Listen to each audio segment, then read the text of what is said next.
सुप्रभात आप सभी को। एक बार पुनः मैं ततारा वामीरो कथा के दूसरे भाग के साथ आपके सामने उपस्थित हूँ। पहले भाग में हम लोगों ने जाना कि ततारा एक नेक और ईमानदार युवक था जो हर किसी की मुसीबत में उसकी मदद करता था। वह सामान्यतः जो जनजातीय कपड़े थे उसे पहनने वाला था, अर्थात उसे पहनता था। साथ ही साथ अपनी कमर में हमेशा एक लकड़ी की तलवार बांधे रहता था। लोग उस लकड़ी की तलवार को एक रहस्यजनक चीज़ मानते थे और यह मानते थे कि उसकी लकड़ी की तलवार में बहुत ही शक्ति है। एक दिन वह नदी के किनारे जाता है जहाँ उसे गीत सुनाई देता है और गीत की ओर बढ़ते बढ़ते वह एक युवती को देखता है और युवती को देख करके वह उस पर मोहित हो जाता है तथा उससे उसका नाम पूछता है। नाम पूछने पर युवती अपना नाम वामीरो बताती है। इस पर वह उस युवती से निवेदन करता है कि कल तुम फिर यहाँ पर आओगी न। इसका उत्तर वह क्या देती है और क्या वह ततारा के कहने पर अगले दिन आती है वहाँ या नहीं, और उसके आने पर क्या घटना घटित होती है, ये सारी चीज़ें आज हम लोग इस दूसरे और अंतिम भाग में जानेंगे। तो आइए पाठ को प्रारंभ करते हैं। नहीं, शायद कभी नहीं। जब ततारा वामीरो से पूछता है कि तुम कल यहाँ आओगी न, इस पर वामीरो उत्तर देती है कि नहीं, शायद कभी नहीं। नहीं, वह कहती है कि नहीं, मैं नहीं आऊँगी और शायद कभी नहीं। वामीरो ने अत्यंत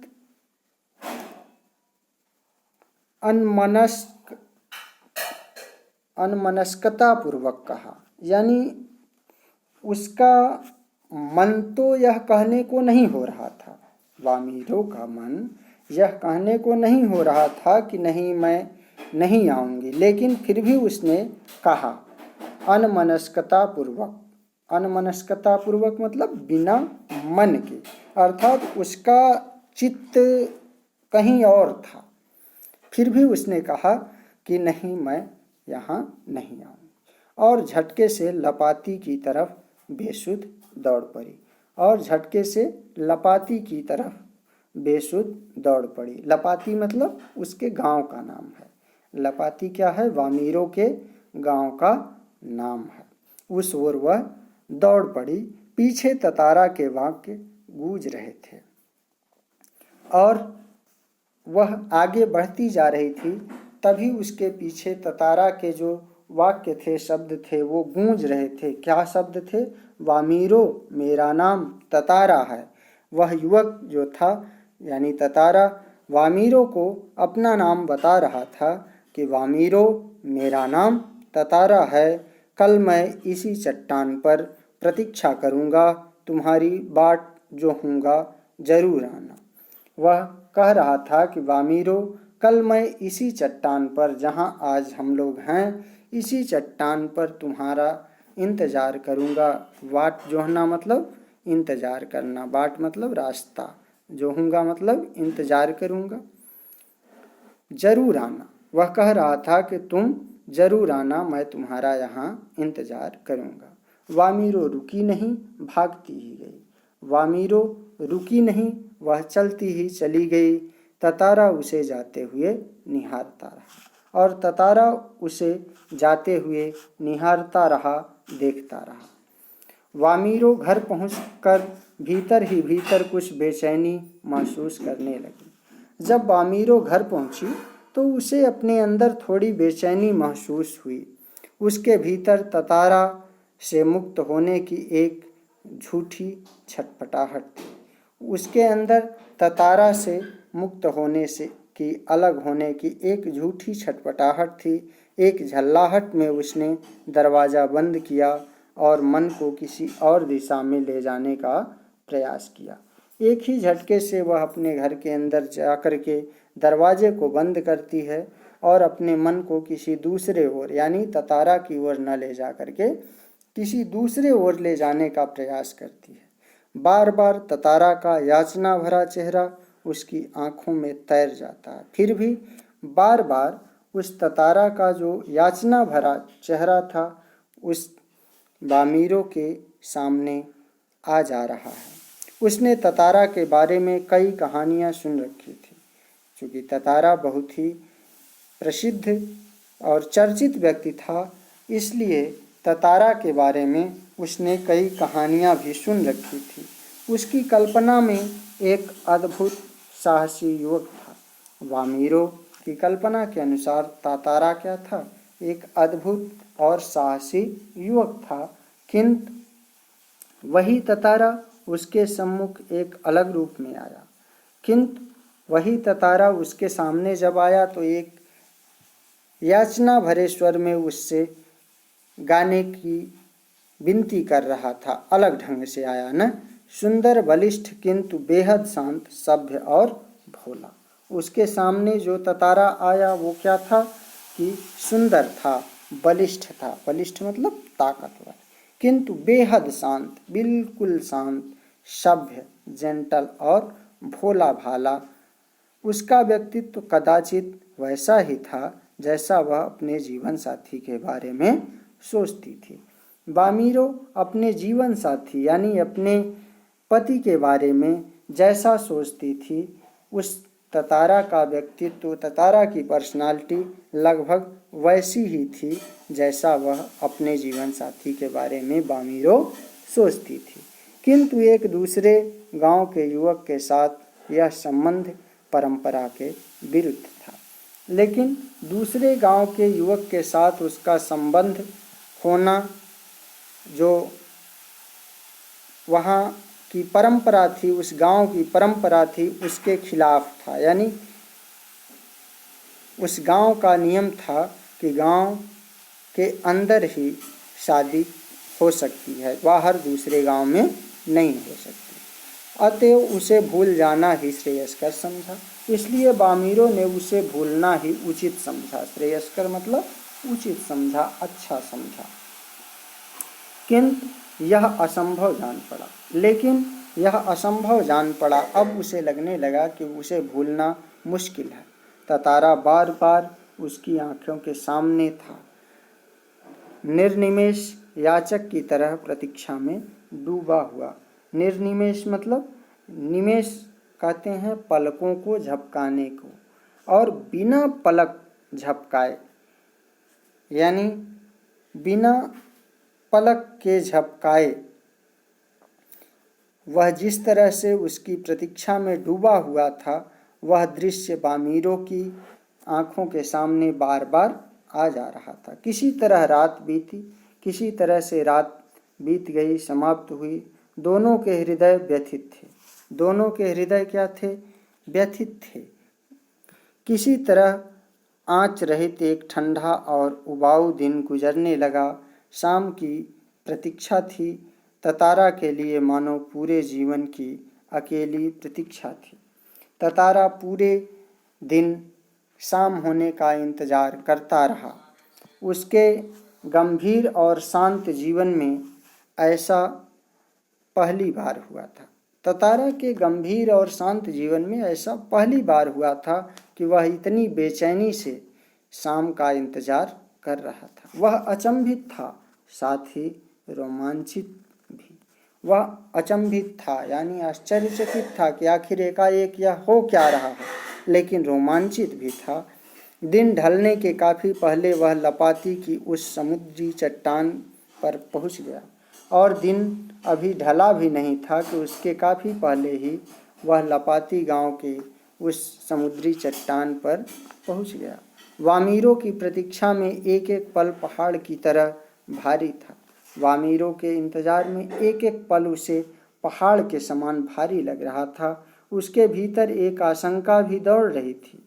कि अगर बामीरो न आई तो वह निर्णय नहीं कर पा रहा था। उसके अंदर एक आशंका भी थी कि जिसके इंतजार में वह यहाँ आ गया है, अगर वह बामीरो नहीं आई तो सिर्फ प्रतीक्षारत था, लेकिन फिर भी वह केवल इंतजार कर रहा था। प्रतीक्षारत मतलब इंतजार कर रहा था। बस आस की एक किरण थी जो समुद्र की देह पर डूबती किरणों की तरह कभी भी डूब सकती थी। बस केवल एक आशा थी कि नहीं वह आएगी, एक उम्मीद थी उसके अंदर कि नहीं वह आएगी। वह बार बार लपाती के रास्ते पर नजरें दौड़ाता। वह बार बार उस रास्ते की ओर देख रहा था जिस ओर से लपाती गांव का रास्ता वहां आता था। सहसा नारियल के झुरमुटों में से एक आकृति कुछ साफ हुई। एकाएक नारियल के जो झुरमुट थे, नारियल के जो पेड़ थे, उस पेड़ों के बीच से एक चेहरा सामने आया। कुछ और उसकी खुशी का ठिकाना न रहा। और उस चेहरे को देखते ही उसकी खुशी का यानी तातारा की खुशी का ठिकाना न रहा। क्यों? क्योंकि वह वामीरो थी। लगा जैसे वह घबराहट में थी, और वामीरो को देख करके तातारा को लगा कि जैसे वह थोड़ी घबराई हुई है, घबराहट में है। वह अपने को छुपाते हुए बढ़ रही थी। बीच बीच में इधर उधर दृष्टि दौड़ाना भी न भूलती थी, यानी वह छिप छिप करके उसकी ओर आ रही थी। तेज कदमों से चलती हुई तातारा के सामने आकर के वह ठिठक गई मतलब रुक गई। दोनों शब्दहीन थे, यानी दोनों कुछ नहीं बोल रहे थे। दोनों एक दूसरे के सामने आ गए थे, फिर भी कुछ नहीं बोल रहे थे। कुछ था जो दोनों के भीतर बह रहा था, कुछ था जो दोनों के भीतर चल रहा था। एकटक निहारते हुए वे जाने कब तक खड़े रहे, एक दूसरे को लगातार देखते हुए न जाने वे कब तक खड़े रहे। समुद्र की लहरों में कहाँ खो गया था। अंधेरा बढ़ रहा था, यानी धीरे धीरे अंधेरा क्या हो रहा था? बढ़ रहा था। रात हो रही थी। अचानक बामीरो सचेत हुई। तभी अचानक बामीरो को थोड़ा जैसे होश आया न, एकदम दोनों खोए हुए थे, दोनों को कोई सुध बुध नहीं थी। तभी अचानक बामीरो थोड़ी सचेत हुई और घर की तरफ दौड़ पड़ी। तातारा अब भी वही खड़ा था, निश्चल, शब्दहीन। तातारा अब भी वहीं खड़ा था, बिना कुछ बोले, बिना कुछ हिले डुले, केवल उसे जाते हुए बामीरो को देख रहा था। अब क्या था कि दोनों रोज उसी जगह और मूर्तिवत एक दूसरे को निर्निमेष ताकते रहते। अब दोनों लोग हर दिन उसी जगह पर मिला करते थे, यानी दोनों लोगों का मिलना वहाँ पर प्रारंभ हो गया। बस भीतर समर्पण था जो अनवरत गहरा रहा था। लपाती के कुछ युवकों ने इस मूक प्रेम को भांप लिया और खबर हवा की तरह बह उठी। उन दोनों को तभी लपाती गांव के कुछ लोगों ने, कुछ युवकों ने वहां देख लिया। वामीरो लपाती गांव की थी और तातारा पासा का। वामीरो किस गांव की थी? लपाती गांव की। और तातारा किस गांव का था? पासा। यह दोनों नाम आप याद रखेंगे कि वामीरो के गांव का नाम लपाती था और तातारा के गांव का नाम पासा था। दोनों का संबंध संभव न था। दोनों लोगों का जो संबंध था वह संभव नहीं था। क्यों? क्योंकि रीति के अनुसार दोनों को एक ही गांव का होना आवश्यक था। क्योंकि ऐसा नियम था कि एक ही गांव के लोग शादी कर सकते हैं, कोई दूसरे गांव का दूसरे गांव में शादी नहीं कर सकता। समझाने बुझाने के कई प्रयास हुए, किंतु दोनों अड़ग थे। बामीरो और तातारा दोनों को समझाने बुझाने के लोगों ने खूब प्रयास किए, लेकिन दोनों अडिग थे। दोनों एक दूसरे से विवाह करना चाहते थे। वे नियमतः लपाती के उसी समुद्री किनारे पर मिलते रहे, अफवाहें फैलती रही। वे लगातार लपाती गांव के उसी जगह पर मिलते रहे, और दोनों गांवों में अफवाह फैलती रही। कुछ समय बाद पासा गांव में पशु पर्व का आयोजन हुआ। कुछ समय बाद पासा गांव में, पासा गांव किसका है? ततारा का। यानी ततारा के गांव में एक पशु मेला लगा, पशुओं का त्योहार का आयोजन हुआ ना। पशु पर्व में हृष्ट पुष्ट पशुओं के प्रदर्शन के अतिरिक्त पशुओं से युवकों की शक्ति परीक्षा प्रतियोगिता भी होती है। इस पशु पर्व में क्या होता है कि जो हट्ठे काठे पशु होते हैं, यानी बहुत ही तंदुरुस्त और स्वस्थ पशु होते हैं, उनके साथ गांव के जो युवक होते हैं उनके शक्ति की परीक्षा होती है। यानी दोनों के बीच कुश्ती जैसा कंपटीशन भी होता है। वर्ष में एक बार सभी गांव के लोग हिस्सा लेते हैं। इसमें गांव के सभी लोग हिस्सा लेते हैं। बाद में नृत्य, संगीत और भोजन का आयोजन होता है। बाद में उस पर्व में क्या होता है कि पहले तो शक्ति प्रदर्शन होगा, शक्तियों का लोग मुजाहरा करेंगे, प्रदर्शन करेंगे पशुओं के साथ, और फिर बाद में नाच गाना का भी आयोजन होता है। शाम से सभी लोग पासा में एकत्रित होने लगे। धीरे धीरे विभिन्न कार्यक्रम शुरू हुआ। ततारा का मन इन कार्यक्रमों में तनिक भी न था। कार्यक्रम तो शुरू हो गए थे, लेकिन ततारा का मन इन कार्यक्रमों में नहीं लग रहा था। उसकी व्याकुल आंखें बामीरों को ढूंढने में व्यस्त थी। ततारा की जो व्याकुल आंखें थी वह बामीरों को ढूंढ रही थी। नारियल के झुंड के एक पेड़ के पीछे से उसे जैसे कोई झांकता दिखा। तभी उसे दिखा कि नारियल के जो झुरमुट हैं, नारियल के जो पेड़ हैं, उसके पीछे से जैसे कोई देख रहा था। उसने थोड़ा और करीब जाकर पहचानने की चेष्टा की। वह बामीरो थी जो भयवश सामने आने में झिझक रही थी। वह बामीरो ही थी जो नारियल के पीछे से उसे देख रही थी, लेकिन भय के कारण सामने नहीं आ रही थी। डर के कारण वह बाहर नहीं निकल रही थी। उसकी आंखें तरल थी, यानी उसकी आंखें गीली थी, भीगी थी, होठ कांप रहे थे। ततारा को देखते ही वह फूट कर रोने लगी, और जब उसने ततारा को देखा तो वह फूट कर रोने लगी, यानी जोर जोर से वह रोने लगी। फूट कर रोना मतलब जोर जोर से रोने लगी। ततारा विह्वल हुआ। ततारा जो था वो बेचैन हो गया। बामीरों को रोता हुआ देख करके उसने कुछ बोलते नहीं बन रहा था, उससे कुछ बोलते नहीं बन रहा था, यानी वह कुछ कह भी नहीं पा रहा था। रोने की आवाज़ लगातार ऊंची होती जा रही थी। बामीरो लगातार जोर जोर से रो रही थी। ततारा किंग कर्तव्य विमूढ़ था। किंग कर्तव्य विमूढ़ मतलब कि क्या करे क्या न करे।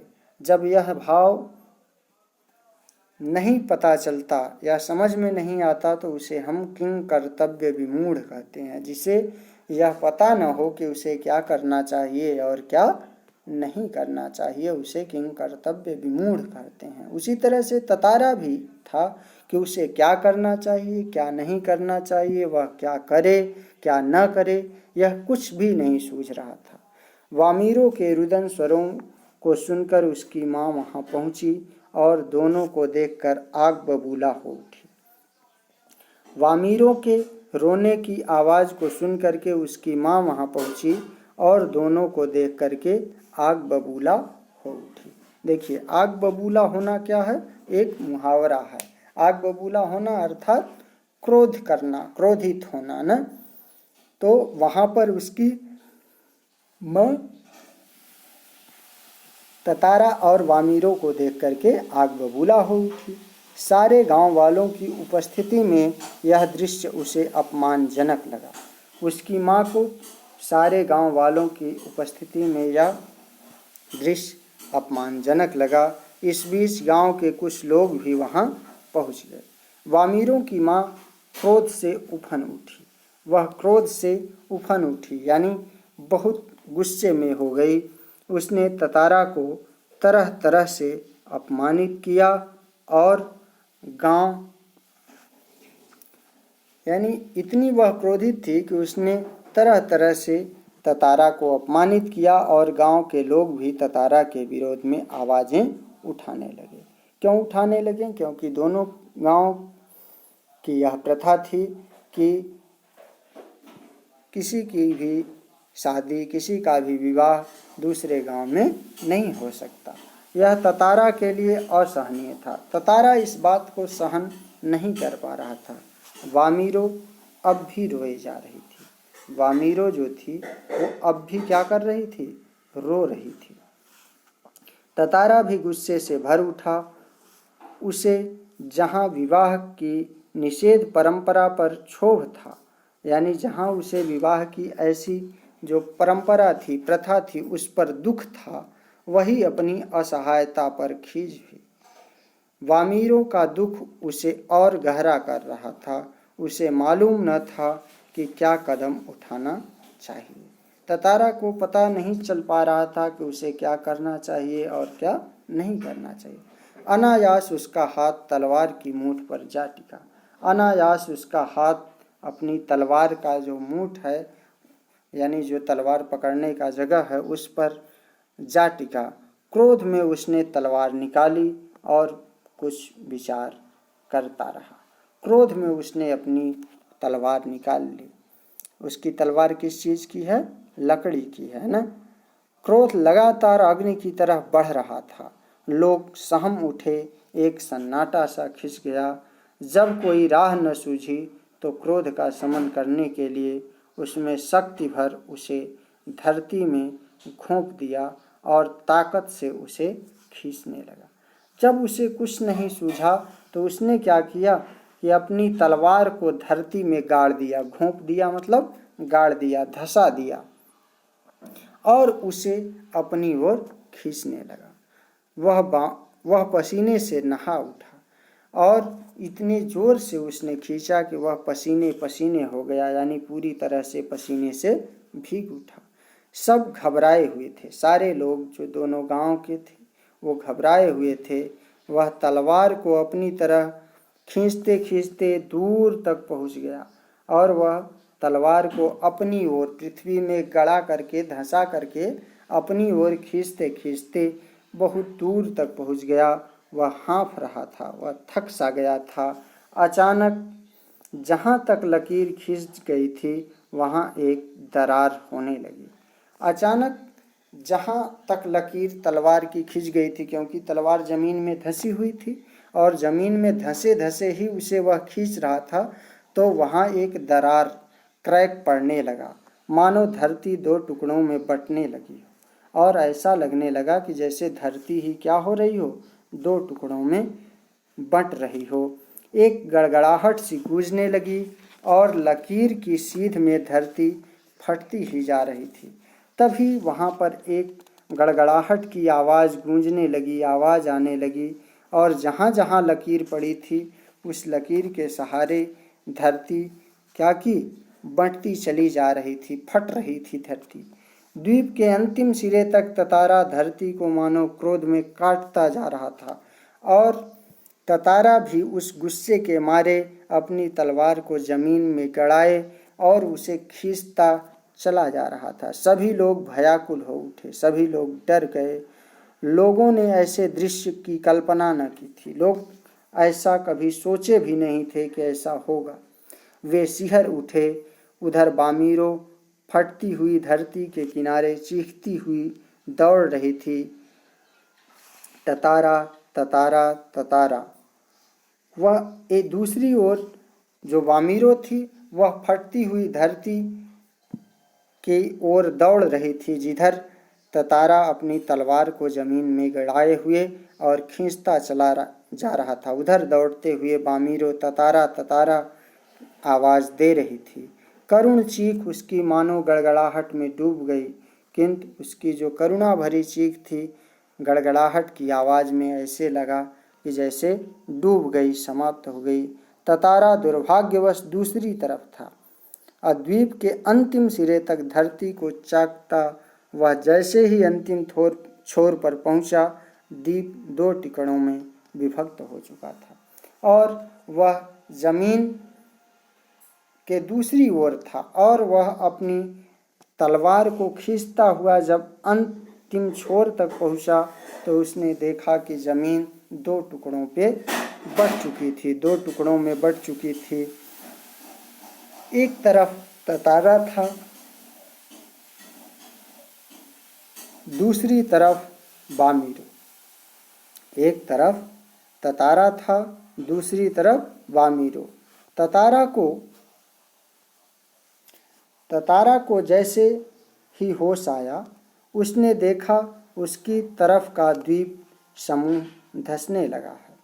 ततारा को जैसे ही होश आया उसने वामीरो की आवाज़ सुनी, तभी उसे ऐसा लगा कि जैसे उसकी ओर वाला जो द्वीप है, यानी जिस ओर वह खड़ा है, उस ओर का द्वीप धीरे धीरे समुद्र में धंस रहा है, यानी अंदर डूबता जा रहा है।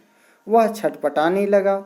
उसने छलांग लगाकर दूसरा सिरा थामना चाहा, किंतु पकड़ ढीली पड़ गई। वह छलांग लगा करके यानी कूद करके दूसरे सिरे को उसने पकड़ना चाहा, लेकिन उसकी पकड़ ढीली पड़ गई। वह नीचे की तरफ फिसलने लगा। अब वह नीचे की तरफ फिसलने लगा। वह लगातार समुद्र की सतह की तरफ फिसल रहा था और वह लगातार समुद्र की सतह की तरफ फिसल रहा था, क्योंकि जिस ओर धरती पर वो था उसे लगा कि वह डूब रहा है, तो वह दूसरे सिरे को पकड़ने के लिए कूद पड़ा, लेकिन उसका हाथ सही से पकड़ नहीं सका और वह फिसलता समुद्र की ओर चला जा रहा था। उसके मुंह से सिर्फ एक ही चीख उभर कर डूब रही थी, एक ही आवाज़ उसके मुंह से आ रही थी, वामीरो वामीरो वामीरो। उधर वामीरो भी ततारा ततारा ततारा लगातार पुकार रही थी। ततारा जो था वो लहूलुहान हो चुका था, यानी खून से लथपथ था। वह अचेत होने लगा, धीरे धीरे वह बेहोश होने लगा और कुछ देर बाद उसे कोई होश नहीं रहा और थोड़ी देर बाद ही वह क्या हुआ, बेहोश हो गया। वह कटे हुए द्वीप के अंतिम भूखंड पर पड़ा हुआ था और वह जो कटा हुआ द्वीप था उस भूखंड यानी जमीन के टुकड़े पर, छोटे से टुकड़े पर पड़ा हुआ था जो कि दूसरे हिस्से से संयोगवश जुड़ा हुआ था। वह उस जगह था जो दूसरे हिस्से से संयोगवश थोड़ा सा जुड़ा हुआ था। बहता हुआ ततारा कहाँ पहुँचा, बाद में उसका क्या हुआ, कोई नहीं जानता। और इस तरह से समुद्र के लहरों के साथ बहता हुआ वह कहाँ चला गया, उसका क्या हुआ, यह कोई भी नहीं जानता। इधर वामीरो क्या थी, पागल हो उठी। वह हर समय ततारा को खोजती हुई उसी जगह पहुंचती और घंटों बैठी रहती। इस तरह से हुआ यह कि ततारा क्या हुआ कि बेहोश होकर के एक जमीन के छोटे टुकड़े पर पड़ा रहा। उसके बाद समुद्र की लहरों के साथ वह बह करके कहाँ गया, उसका क्या हुआ, कोई यह जान नहीं पाया। और उधर वामीरो जो थी वो पागल हो गई, ततारा के प्रेम में वह पागल हो गई और अब वह हर समय ततारा को खोजती हुई उसी जगह पहुँचती और घंटों बैठी रहती थी जहाँ वह पहले मिला करते थे। उसने खाना पीना छोड़ दिया। परिवार से वह एक तरह विलग हो गई और परिवार से भी वह बिल्कुल अलग हो गई, अलग रहने लगी। लोगों ने उसे ढूंढने की बहुत कोशिश की, किंतु कोई सुराग नहीं मिला। लोगों ने भी ततारा को बहुत ढूंढने की कोशिश की, लेकिन कोई सुराग नहीं मिला। तथा वामीरो को भी लोगों ने ढूंढना चाहा, वह भी नहीं मिली। आज न ततारा है न वामीरो, किंतु उसकी यह प्रेम कथा घर घर में सुनाई जाती है। आज न तो ततारा है और न ही वामीरो, लेकिन उन दोनों की यह प्रेम कथा आज भी अंडमान और निकोबार द्वीप समूह के घर घर में सुनाई जाती है। निकोबारियों का मत है कि ततारा की तलवार से कार निकोबार के दो टुकड़े हुए। निकोबारियों का यह मानना है, उनका विचार है कि उसी ततारा की तलवार से ही कार निकोबार के जो टुकड़े हुए उसमें दूसरा लिटिल अंडमान है, जो कार निकोबार से आज 96 किलोमीटर दूर है। निकोबार के लोग मानते हैं कि कार निकोबार का जो दूसरा टुकड़ा है वही लिटिल अंडमान है, जो आज कार निकोबार से लगभग 96 किलोमीटर दूर स्थित है। निकोबारी इस घटना के बाद दूसरे गांव में भी आपसी वैवाहिक संबंध करने लगे। हालांकि इस घटना के बाद उन दोनों का विवाह न होने के बाद कार निकोबार के लोग अब दूसरे गांव में यानी लपाती और पासा गांव में भी आपस में विवाह होने लगा। ततारा वामीरों की त्यागमयी मृत्यु शायद इसी सुखद परिवर्तन के लिए थी। लेखक लिखते हैं कि शायद ततारा और वामीरों का मरना, उनका बलिदान इसी परिवर्तन के लिए था कि लोग अब एक दूसरे गांव वालों को अपना शत्रु न समझें और उनके साथ ही वैवाहिक संबंध स्थापित करें, यानी उनके साथ भी विवाह इत्यादि करें। इस तरह से यह पाठ समाप्त हुआ। धन्यवाद।